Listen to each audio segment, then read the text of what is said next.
Sometimes it's hard to find a caregiver.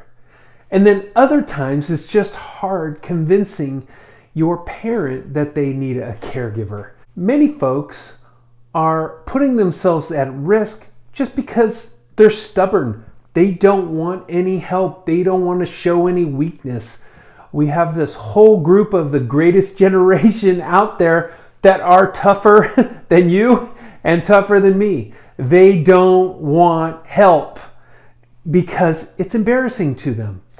It's easier to convince people to stay at home than to go to a care home or assisted living. Why is that? Well, I don't think a lot of us really have this great desire on our bucket list to live in a care home, right? Typically, that's for people that are memory impaired and they need 24/7 hands-on help, right? Assisted living, though, is a community that has been built for seniors. They thought that was a nursing home. Assisted living is not a nursing home. It's closer to being a cruise. Trying to convince your parent to go to assisted living is really hard to do. and I'm often brought in to try to help convince people, well, they don't have a relationship with me. It's hard to do that. But here are the 3 tips that I have for you. If you want to have this conversation with your parents, these are the things that I want you to talk about with them. And it's not necessarily just for assisted living. This is for all caregiving, because a lot of people will resist just about having somebody come into their home.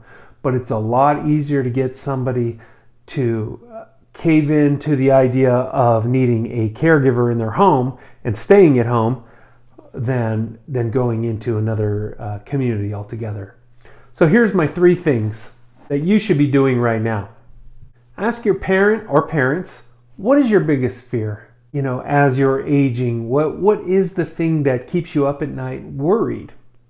If there's 2 parents and one of them gets hurt and it's the one that's primarily caring for the other person, what happens if mom takes care of dad and mom gets hurt, which, if dad's a bigger person and they need help transferring or something, and mom throws her back out or breaks a hip trying to do something dumb, in the process of helping, then dad is really stranded there at the house, and now you're thrown into a situation. Do you have an idea on how much things cost and what your options are? Have you thought about what you want to do? That's a really important question. Maybe several questions. So as you're getting this information, this isn't something to turn around during that conversation and say, you should do this, you should do this, you should do this. This is something that you should do over time. Usually what happens to get a caregiver is an emergency. Usually what happens to go into a care home is an emergency. So be proactive, don't be reactive.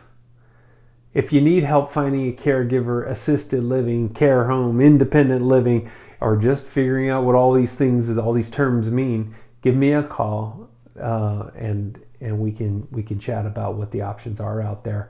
And I'm here to help you. All right.